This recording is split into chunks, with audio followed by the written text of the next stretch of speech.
포디즘. 1913년 미국 자동차 회사 포드는 생산 공장에 컨베이어 벨트 시스템을 도입한다. 표준화된 제품의 대량 생산, 그것은 20세기 산업의 트렌드였다. 숙련된 기계공 몇 명이 달라붙어야 수개월에 한 대를 겨우 만드는 시스템은 자동차를 특정 계층을 위한 전유물로 만들었다. 이것을 타개한 것이 포디즘이다. 경제성을 위한 전략은 소품종 대량 생산이다. 거대한 조립 라인을 설치하고 생산 라인에 맞는 노동자가 단순 작업만 반복한다. 이은 가격과 시간을 혁명적으로 낮췄다. 포디즘은 노동자도 탈 수 있는 가격의 자동차를 만들어냈다. 20세기는 다수에게 같은 제품을 생산하고 제공했다. 평균은 중요했다. 정규 분포곡선에서 평균값을 중앙으로 볼록하여 좌우가 대칭인 종형인 모형은 이제 존재하지 않는다. 이제 양극 혹은 N극으로 분산되어 나눠져 있다. 평균이 존재하기 위해서는 정규 분포곡선이 가운데가 볼록한 종형이어야 한다. 다만 이제는 사람들의 취향이 다변화하면서 평균은 의미를 잃었다. 예전 런던 교통공사는 영국 열차가 과밀하지 않다고 발표했었다. 영국 열차 탑승 과밀의 기준은 1000명인데 실제 평균 탑승자 수가 130명뿐이라는 것이다. 다만 아이러니하게도 영국 탑승자 모두가 과밀함을 호소했다. 이유는 단순하다.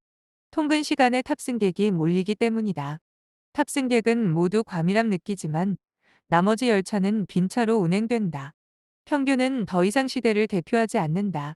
평균이 존재하지 않는 시대, 다시 말하면 다극화, 승자독식, 양자택일을 의미한다. 판매를 목적으로 하는 마케팅 또한 이런 다원화에 맞추어야 한다는 의미다. TV 프로그램이 일방적으로 방송하던 시대가 드물고 사람들은 서로 각기 자신만의 취향에 맞는 인터넷 방송을 찾아본다.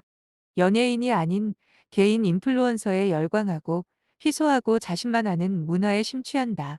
극단으로 나눠지고 파편화되는 현상은 단순히 우리 사회에만 있는 것은 아니다. 코로나 바이러스로 사회적 거리두기를 장려하고 온라인 수업과 재택근무가 장려되는 시대는 세계적 추세였다. WTO와 FTA 등 국가 간의 장벽을 허물고 자유무역과 자유시장 경제를 통해 모두가 비슷해지는 세계화가 허물어졌다. 미국, 유럽, 중국과 러시아 등 세계 각국은 서로 하나의 생산 라인의 부품이 되길 거부하고 독자적인 길을 걸어 나간다. 미국 경제와 더불어 세계화의 역행은 2023년 우리에게 경제적 어려움을 줄 가능성이 매우 높다. 러시아 전쟁을 비롯하여 미국 곡물 가격 상승으로 세계 각국이 어려워지는 일은 피할 수 없는 숙명처럼 보인다. 세계 정세가 이처럼 다변적으로 바뀌는 과정에서 대한민국의 트렌드도 다변적으로 바뀐다. 2007년 6월 29일은 비교적 얼마 전이다. 이날 애플은 미국을 시작으로 아이폰 판매에 돌입했다. 지금 생각해보면 스마트폰 없던 세상을 어떻게 살았나 싶다. 2010년에서 2024년에 태어난 이들을 알파 세대라고 부른다. 알파 세대는 스마트폰이 대중화된 이후에 태어난 세대다.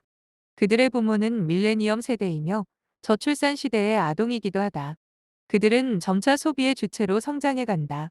이들은 아이러니하게도 온라인, 보다 오프라인 쇼핑을 즐긴다. 집으로 배송을 신청하면 부모에게도 알려지기에 직접 오프라인으로 물품을 구매하길 선호하는 세대다. 이들은 어린 시절, 보육기간에 마스크를 쓰고 사회를 바라봤다. 대개 외동인 경우가 많으며 자신에 대한 주체성이 몹시 강한 세대다. 이들도 역시 자신의 개성을 존중받기 원한다. MZ 세대에게 개인주의를 이야기하지만 시대가 변해가면서 극단화는 어쩌면 당연한 수순이 아닐까 생각된다. 부모보다 가난한 최초의 세대이자 똑똑하고 창의적인 세대인 MZ 세대는 이 시대를 이해하는 게 가장 중요한 키워드 중 하나다. 기성 세대들로부터 노력하면 무엇이든 할 수 있다. 는 말을 듣고 자랐다. 막상 노력하면 무엇이든 할 수 있을 것 같은 나이까지 치열한 경쟁을 통해 성인이 된 그들을 기다리는 것은 저성장이다. 이들은 아무리 열심히 해도 내 집 마련이 어렵다는 사실을 깨닫는다. 단군 일에 최고 스펙을 가진 이들은 똑똑한 소비자로 능동적인 소비를 한다. 취향의 수준은 높지만 소득 수준이 낮은 이들은 똑똑하게 알뜰 소비하는 전략적 소비 형태를 갖는다. 이들은 앱과 플랫폼을 적극 활용하여 최적의 소비 효용을 얻어낸다.